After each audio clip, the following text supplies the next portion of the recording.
شروع کرتا ہوں اللہ کے پاک نام سے جو بڑا ہی مہربان نہایت رحم کرنے والا۔ حدیث چینل دیکھنے اور سننے والے تمام دوستوں کو السلام علیکم ورحمۃ اللہ وبرکاتہ۔ اس ویڈیو میں ہم آپ کو حضرت نوح علیہ السلام کی زندگی کا باقی واقعہ سنائیں گے۔ امید ہے آپ ہمارے ساتھ رہیں گے۔ اگر آپ کو ہماری ویڈیو پسند آئے تو برائے مہربانی ایک لائک ضرور کیجیے گا۔ معجزہ کبریٰ کا ظہور۔ حضرت نوح علیہ السلام اور رب تعالیٰ کے درمیان ایک خوبصورت گفتگو کی صورت میں معجزہ کبریٰ کے ظہور کا آغاز ہوتا ہے۔ نوح علیہ السلام کی گفتگو ایک مکمل تقریر کی طرح تھی جو ان کی ذمہ داریوں کے متعلق تھی۔ یہ باہمی خوبصورت اور ذی شان گفتگو یوں ہوئی۔ سورہ نوح آیت نمبر 5 سے 11۔ ترجمہ۔ نوح علیہ السلام نے حق تعالیٰ سے دعا کی کہ اے میرے پروردگار، میں نے اپنی قوم کو رات کو بھی اور دن کو بھی دین حق کی طرف بلایا، سو میرے بلانے پر دین سے اور زیادہ بھاگتے رہے، اور میں نے جب کبھی ان کو دین حق کی طرف بلایا تاکہ ان کے ایمان کے سبب آپ ان کو بخش دیں، تو ان لوگوں نے اپنی انگلیاں اپنے کانوں میں دے لی تاکہ حق بات کو سنے بھی نہیں، اور نیز زیادتی کراہت سے اپنے کپڑے اپنے اوپر لپیٹ لیے اور اصرار کیا، اور میری اطاعت سے غائب درجہ کا تکبر کیا۔ پھر بھی میں نے ان کو با آواز بلند بلایا، پھر میں نے ان کو خطاب خاص کے طور پر علانیہ بھی سمجھایا اور ان کو بالکل خفیہ بھی سمجھایا، اور اس سمجھانے میں نے ان سے یہ کہا کہ تم اپنے پروردگار سے گناہ بخشواؤ، بے شک وہ بڑا بخشنے والا ہے، کثرت سے تم پر بارش بھیجے گا۔ حضرت نوح علیہ السلام اپنی قوم کو دین حق کی طرف دعوت دیتے رہے اور ان کے دلوں میں اللہ تعالیٰ کی عظمت بڑھاتے رہے۔ اللہ تعالیٰ کی بے شمار نعمتیں ان کے سامنے بیان کرتے رہے، مگر دعوت نوح علیہ السلام کی قبولیت کی کوئی راہ نظر نہیں آتی تھی۔ قوم نوح علیہ السلام کی ضلالت اور بڑھ گئی، ان کا فساد جدال اور خباثت شدید ہو گئی، اور ان کے اس احساس میں مزید ترقی ہو گئی کہ ہم نوح علیہ السلام سے زیادہ علم و فہم رکھنے والے ہیں۔ ان حالات کے پیش نظر حضرت نوح علیہ السلام نے اپنی سینکڑوں سالہ تبلیغی محنت اور کئی نسلوں کی اذیتوں پر صبر کے نتائج اپنے پروردگار کے سامنے پیش کیے اور یہ دعا کی، اے اللہ اس قوم کو ہلاک و تباہ فرما دے تاکہ یہ قوم مزید زمین میں فساد برپا نہ کر سکے اور دوسروں کو بھی گمراہی کے گھڑے میں نہ ڈال سکے۔ چنانچہ نوح علیہ السلام نے یہ دعا فرمائی۔ ترجمہ۔ اور نوح علیہ السلام نے کہا کہ اے میرے پروردگار، کافروں میں سے زمین پر ایک باشندہ بھی مت چھوڑ، کیونکہ اگر آپ ان کو روئے زمین پر رہنے دیں گے تو یہ لوگ آپ کے بندوں کو گمراہ کر دیں گے، اور آگے بھی ان کے محض فاجر اور کافر ہی اولاد پیدا ہو۔ بالآخر اللہ کا وہ حکم آ گیا جو اپنے اندر عظیم معجزات کو چھپائے ہوئے تھا۔ اللہ تعالیٰ نے حضرت نوح علیہ السلام سے فرمایا۔ ترجمہ۔ اور تم اس طوفان سے بچنے کے لیے ہماری نگرانی میں اور ہمارے حکم سے کشتی تیار کر دو۔ نوح علیہ السلام نے کہا ہوگا کہ پروردگار کشتی کیا چیز ہے؟ پروردگار نے ان کو بتایا ہوگا کہ کشتی لکڑیوں کا ایک گھر سا ہوتا ہے جو پھر پانی کے اوپر چلے گئے تاکہ نافرمانوں کو غرقاب کر کے اپنی زمین کو ان سے سکون دلاؤں۔ نوح علیہ السلام نے پانی کے بارے میں بھی پوچھا ہوگا۔ بہرحال نوح علیہ السلام اللہ تعالیٰ کے قادر مطلق ہونے کا بخوبی علم رکھتے تھے۔ بعض کہتے ہیں کہ نوح علیہ السلام نے لکڑی کے متعلق سوال کیا تو پروردگار نے ان کو ساگون درخت لگانے کا حکم دیا جس کی شاخیں، جڑیں اور لکڑی بہت زیادہ ہوتی ہے۔ حضرت نوح علیہ السلام شجر کاری کرتے رہے 40 سال تک انتظار کیا، یہاں تک کہ درختوں کے کئی زبردست جنگل بن گئے۔ ان سالوں میں نوح علیہ السلام نے دعوت الہی کا فریضہ انجام دینے میں توقف کیا، یعنی قوم کو اس عرصہ میں توحید و عبادت کی دعوت نہیں دی۔ اللہ تعالیٰ نے ان کی عورتوں کو بانجھ کر دیا، اب کوئی ولدان کے ہاں مطلوب نہیں ہوتا تھا۔ بہرحال جب درختوں کی کثرت ہو گئی تو پھر پروردگار عالم نے ان کو درختوں کے کاٹنے کا حکم دیا۔ چنانچہ نوح علیہ السلام نے درختوں کو کاٹا، پھر ان کو خشک کیا۔ بعد ازاں عرض کیا، پروردگار اب یہ بتائیں کہ یہ گھر کیسے بناؤں، یعنی یہ کشتی کیسے تیار کروں۔ پروردگار نے فرمایا، اسے 3 صورتوں میں تیار کرو۔ اس کا سر مرغ کے سر کی طرح ہو، اس کا پیٹ پرندے کے پیٹ کی طرح اور دم مرغ کی دم کی طرح بناؤ، اور اس بنانے میں بالکل مطابقت ہو۔ اور اس کشتی کے دروازے اس کی دونوں جانب بناؤ اور اس کے 3 طبقات درجے بناؤ۔ اس کی لمبائی 80 گز اور چوڑائی 50 گز ہونی چاہیے اور آسمان کی طرف اس کی بلندی 30 گز ہو۔ پھر اللہ تعالیٰ نے جبریل علیہ السلام کو بھیجا تاکہ وہ نوح علیہ السلام کو کشتی سازی کا فن سکھا دیں۔ نوح علیہ السلام بڑے چاق و چوبند تھے، محنت پسند تھے۔ آپ علیہ السلام لکڑی کاٹتے اور لوہے کو آگ پر گرم کرنے کے بعد کوٹتے اور تار کول تیار کرتے تاکہ آئندہ کشتی کی لکڑیوں پر ملنے کے کام آ سکے۔ پھر وہ لکڑی پانی سے خراب نہیں ہوگی۔ یہ عظیم جد و جہد اور زبردست قسم کا کام اکیلے نوح علیہ السلام سر انجام دیتے تھے، اور لوگوں کا حال یہ تھا کہ وہ ان کے پاس سے گزرتے رہتے۔ انہوں نے اس سے پہلے کبھی بڑائی نہیں دیکھا تھا جو کشتیاں بناتا ہو۔ لوگ جب نوح علیہ السلام کے قریب سے گزرتے اور ان کو کشتی سازی میں مصروف دیکھتے تو ان کا مذاق اڑاتے اور کہتے، اے نوح، کیا بات ہے، پیغمبری کے بعد اب بڑے بن گئے ہو؟ کبھی کہتے، اس دیوانے کو نہیں دیکھتے ہو، پانی پر چلانے کے لیے گھر تیار کر رہا ہے۔ ان کی مراد کشتی تھی، پھر ان پر ہنستے۔ قرآن کریم میں اس واقعے کی منظر کشی اس طرح کی گئی۔ فرمان الہی ہے، ترجمہ: اور وہ کشتی تیار کرنے لگے، اور اثناء تیاری میں جب کبھی ان کے قوم میں سے کسی دیس گروہ کا ان پر گزر ہوتا تو ان سے ہنسی کرتے، یعنی قوم جب ان کو کشتی سازی میں مصروف دیکھتی تو ان سے استہزاء کرتی اور عذاب خدا بندی کے واقع ہونے کو بعیدوز عقل خیال کرتی۔ نوح علیہ السلام ان کو جواب میں یوں کہتے، ترجمہ: آپ فرماتے کہ اگر تم ہم پر ہنستے ہو تو ہم تم پر ہنستے ہیں جیسا تم ہم پر ہنستے ہو۔ حضرت نوح علیہ السلام نے ان پر واضح کر دیا کہ اگر تمہارا کفر پر اصرار اور بغض و عناد اور استہزاء اور مذاق برقرار رہا تو اللہ کا عذاب لازمی طور پر یقیناً آ جائے گا۔ نوح علیہ السلام نے اپنے اس قول سے وقوع عذاب کی تاکید فرمائی۔ ترجمہ: سو ابھی تم کو معلوم ہو جاتا ہے کہ وہ کون شخص ہے جس پر دنیا میں ایسا عذاب آیا چاہتا ہے جو اس کو رسوا کر دے اور بعد مرگ اس پر دائمی عذاب نازل ہوتا ہے۔ اللہ تعالیٰ نے نوح علیہ السلام کے پاس وحی بھیجی کہ میرا غصہ نافرمانوں پر بڑھتا جا رہا ہے، کشتی جلدی سے جلدی تیار کرو، کشتی سازی کا عمل جلدی ختم کرو۔ نوح علیہ السلام نے یہ دیکھ کر کچھ کام کرنے والے لوگ مزدوری پر رکھے جو ان کے ساتھ مل کر کشتی تیار کرتے رہے۔ آپ کے ساتھ آپ کے بیٹے سام، حام اور یافس بھی لکڑیاں تراشتے رہے۔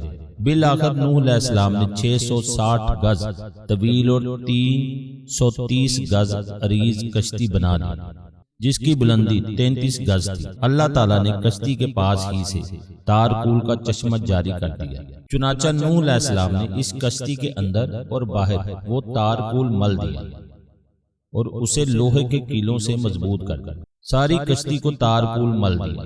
لوہے کے ان کیلوں کے بارے میں اللہ تعالیٰ کا یہ فرمان ہے۔ ترجمہ: اور ہم نے نوح علیہ السلام کو تختوں اور میخوں والی کشتی پر سوار کیا۔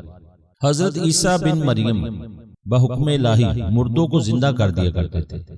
ایک دن ان کے حواریوں نے ان سے کہا، اگر آپ ہمارے سامنے ایسا کوئی شخص جس نے کشتی نوح کو دیکھا ہو زندہ کر دیں، پھر وہ ہمیں اس کشتی کے متعلق کچھ بتائے تو بہت بہتر ہو۔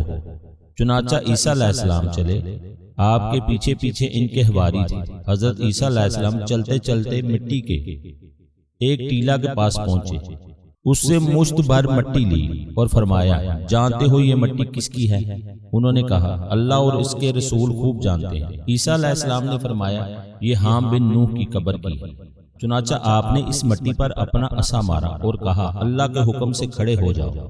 تو اچانک ایک شخص اپنے سر سے مٹی جھاڑتے ہوئے کھڑا ہو گیا۔ وہ بہت بوڑھا تھا اور اس کے بال سفید تھے۔ عیسیٰ علیہ السلام نے اس سے پوچھا، کیا تم اس حالت میں فوت ہوئے تھے؟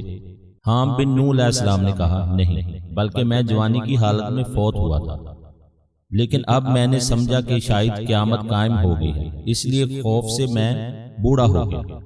عیسیٰ علیہ السلام نے اس سے فرمایا، ذرا نوح علیہ السلام کی کشتی کے متعلق بتاؤ۔ اس نے کہا، اس کشتی کی لمبائی 1200 گز تھی اور چوڑائی 600 گز۔ اس کشتی میں 3 درجات تھے، ایک درجہ میں جانور اور چوپائے، ایک میں انسان اور ایک میں پرندے تھے۔ اور پھر جب جانوروں کی لد کشتی کے اندر بہت زیادہ ہوگی تو اللہ تعالیٰ نے نوح علیہ السلام کے پاس یہ وحی بھیجی کہ ہاتھی کی دم دباؤ۔ جب انہوں نے دبائی تو اس سے ایک نر خنزیر اور ایک مادہ خنزیر نکلی، وہ دونوں جانوروں کی لد کو صاف کرنے لگے۔ ہم قصہ نوح علیہ السلام کی طرف عود کرتے ہیں۔ جب نوح علیہ السلام کی کشتی کی تیاری سے فارغ ہو گئے اور کشتی کو مکمل طور پر تیار کر دیا تو اب صرف ایک ایسے بحر کی ایجاد باقی رہ گئی جس پر وہ کشتی چل سکے تاکہ خدا کی زمین کفر کی گندگی سے پاک و صاف ہو جائے۔ اللہ تعالیٰ نے اس عظیم و کریم حکم کی ابتدا کا وقت اور مقام متعین کر دیا۔ پس ایک تنور سے پانی نکلنا شروع ہوا۔ تنور سے پانی کا ابلنا ہی در حقیقت اس معجزہ کبریٰ کے ظہور کا آغاز تھا جس نے ساری دنیا کو ہلا کر رکھ دیا۔ تنور سے پانی کا ابلنا دراصل اس راز کی علامت تھا۔ باقی رہی یہ بات کہ تنور سے پانی کس وقت نکلنا شروع ہوا تو اس کے بارے میں علماء لکھتے ہیں کہ چند اقوال میں ہے۔ ایک قول یہ ہے کہ طلوع فجر کے وقت ایسا ہوا، اور اس تنور کے بارے میں مشہور قول یہ ہے کہ وہ روٹیاں بنانے کی جگہ تھی، اور وہ تنور یا بھٹی پتھر کی تھی اور حضرت آدم علیہ السلام کی تھی۔ پھر وہ تنور حضرت نوح علیہ السلام کے پاس منتقل ہوا۔ نوح علیہ السلام سے کہا گیا تھا کہ جب آپ دیکھیں کہ پانی اس تنور سے ابلنا شروع ہو گیا ہے تو آپ اپنے اصحاب کے ہمراہ کشتی پر سوار ہو جائیے۔ پس جب تنور سے پانی نکلنا شروع ہو گیا تو حضرت نوح علیہ السلام کی بیوی کو اس کا علم ہوا، تو اس نے نوح علیہ السلام کو بتایا کہ پانی تنور سے ابلنا شروع ہو گیا ہے۔ بعض کہتے ہیں کہ تنور کوفہ میں تھا جس سے پانی ابلنا شروع ہوا۔ بعض کہتے ہیں کہ یہ تنور ملک شام میں یمن کے مقام پر تھا، اور بعض یہ کہتے ہیں کہ یہ تنور ملک ہند میں تھا۔ بہرحال جب نوح کو تنور سے پانی نکلنے کا علم ہوا تو انہیں یقین ہو گیا کہ یہ حقیقت میں قوم کی ہلاکت کا آغاز ہے۔ نیز تنور سے پانی کا ابل پڑنا ہلاکت قوم کے علاوہ ایک نبوی معجزہ کے ظہور کی ابتدا کی خبر دینا بھی تھا، یعنی اس حکم ربانی کا دو چیزوں سے تعلق تھا۔ پہلی چیز یہ کہ نوح علیہ السلام کو جو بات بتائی گئی تھی یعنی تندور کا پانی ابلنا اس کی ابتدا کی طرف اشارہ تھا۔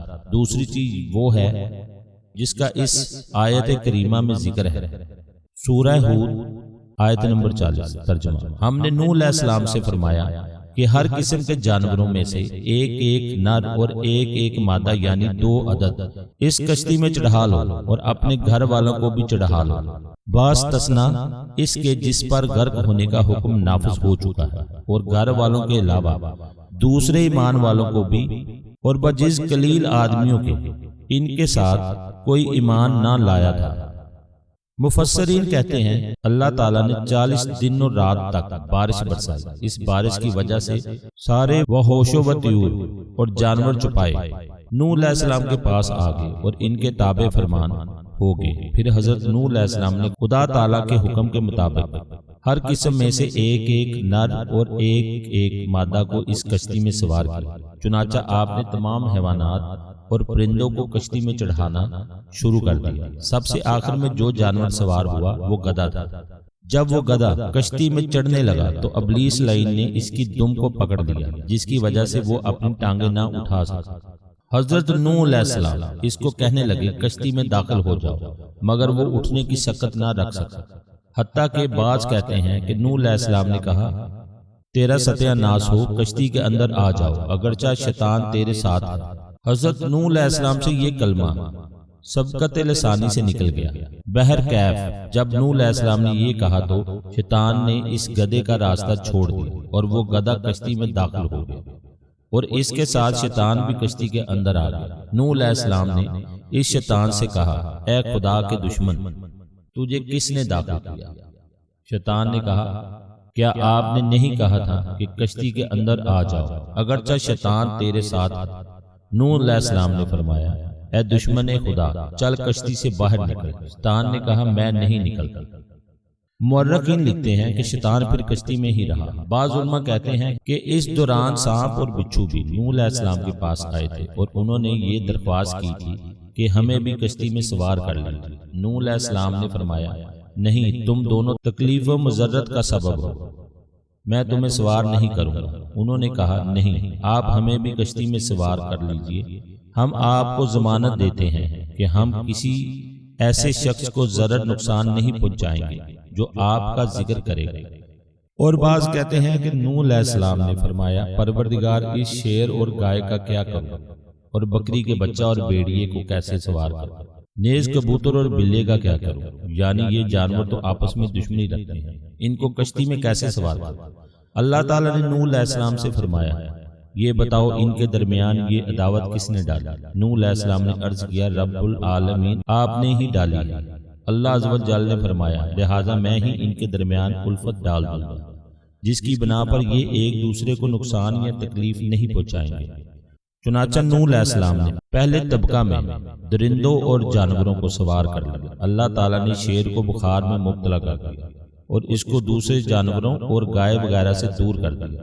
وہ پھر اپنے بخار میں ہی مصروف ہو گیا اور جنگلی جانوروں کو کشتی کے دوسرے طبقہ میں رکھا اور خود دوسرے انسانوں کے ہمراہ اوپر والے طبقہ میں سوار ہو گئے۔ جبریل علیہ السلام زمین پر اترے اور کشتی میں ہر قسم کے جانوروں کے جوڑے سوار کیے، یعنی گائے اور بیل، ہاتھی اور ہتھنی، چڑا اور چڑیا، چیتا اور چیتے کی مادہ، بلہ اور بلی وغیرہ تمام مخلوقات کے نر و مادہ کو کشتی میں سوار کر لیا۔ نوح علیہ السلام نے کشتی سازی کے دوران جنگلی جانوروں کے لیے پنجرے بھی بنا لیے تھے۔ جبریل علیہ السلام نے ہر جوڑے کو آگے چلایا تاکہ حیوانات اور طیور کی انواع کی بقا کا تحفظ کیا جا سکے۔ یہ اس بات کی دلیل ہے کہ طوفان نوح نے ساری زمین کو غرق کر دیا تھا، ورنہ ان تمام حیوانات اور وحوش و طیور کو کشتی میں سوار کرنے کا کوئی معنی باقی نہیں رہتا۔ تمام جانور، درندے، پرندے، خواہ مانوس ہوں یا نامانوس، سب کے سب اس کشتی نوح میں چڑھے جیسا کہ ابھی مذکور ہوا۔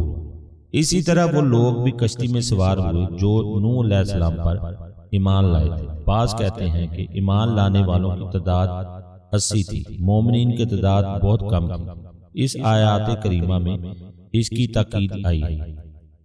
ترجمہ: اور اپنے گھر والوں کو بھی چڑھا لو، باس تسنا اس کے جس پر غرق ہونے کا حکم نافذ ہو چکا، اور گھر والوں کے علاوہ دوسرے ایمان والوں کو بھی، اور بجز قلیل آدمیوں کے ان کے ساتھ کوئی ایمان نہ لایا۔ جب سارا کام مکمل ہو گیا اور کشتی زمین کے اوپر کھڑی ہو گئی تو نوح علیہ السلام اور ان کے اصحاب حکم خداوندی کا انتظار کرنے لگے۔ اللہ تعالیٰ نے تندور سے پانی کے نکلنے کو اس کی نشانی قرار دیا تھا، اور نوح علیہ السلام نے فرما رکھا تھا کہ جب تم دیکھو کہ تندور سے پانی نکلنا شروع ہو گیا تو اپنے اصحاب کے ہمراہ اس کشتی میں سوار ہو جانا اور اس میں جانوروں کا جوڑا جوڑا بھی چڑھا لینا، جیسا کہ اس آیات مبارکہ میں اللہ تعالیٰ فرما رہے ہیں، یہاں تک کہ جب ہمارا حکم عذاب کا قریب آ پہنچا اور زمین میں سے پانی ابلنا شروع ہوا، اللہ کا حکم آ پہنچا، یعنی عذاب الہی آ گیا، ایک خوفناک طوفان آ پہنچا۔ نوح علیہ السلام کی بیوی نے ایمان قبول نہیں کیا تھا، اس لیے وہ کشتی میں نہ چڑھی، حالانکہ وہ اپنے تمام بچوں حام، سام، یافس اور یام کی ماں تھی۔ اہل کتاب یام کو کنعان کہتے ہیں، یہی کنعان اس طوفان میں غرق ہوا۔ بعض علماء کہتے ہیں کہ نوح علیہ السلام کی بیوی طوفان برپا ہونے سے پہلے ہی موت کا شکار ہو گئی، اور بعض کہتے ہیں کہ وہ بھی غرقاب ہونے والوں کے ساتھ ہی غرقیاب ہو گئی۔ زوجہ نوح علیہ السلام اپنے کفر کے سبب ان لوگوں میں سے ہو گئیں جن پر حکم خداوندی نافذ العمل ہو چکا تھا۔ سورۃ التحریم میں اس کے متعلق یہ آیات کریمہ نازل ہوئی۔ فرمان خداوندی ہے۔ ترجمہ: اللہ تعالیٰ کافروں کے لیے نوح علیہ السلام کی بیوی اور لوط علیہ السلام کی بیوی کا حال بیان فرماتا ہے۔ وہ دونوں ہمارے خاص بندوں میں سے دو بندوں کے نکاح میں تھے، سو ان عورتوں نے ان دونوں بندوں کا حق ضائع کیا، تو وہ دونوں نیک بندے اللہ کے مقابلے میں ان کے ذرا کام نہ آ سکے، اور ان دونوں عورتوں کو بوجہ کافر ہونے کے حکم ہو گیا کہ اور جانے والوں کے ساتھ تم بھی دوزخ میں جاؤ۔ زبردست اور خوفناک طوفان کا آغاز ہو گیا، بڑا شدید طوفان۔ حضرت نوح علیہ السلام کی زندگی کا باقی واقعہ ہم آپ کو نیکسٹ ویڈیو میں سنائیں گے۔ اگر اس واقعہ کو پڑھنے میں یا ہمیں آپ کو سمجھانے میں کوئی غلطی کوتاہی ہو جائے تو اللہ پاک صدقہ محمد و آل محمد ہماری معافی فرمائے، ہماری بخشش فرمائے، آمین ثم آمین۔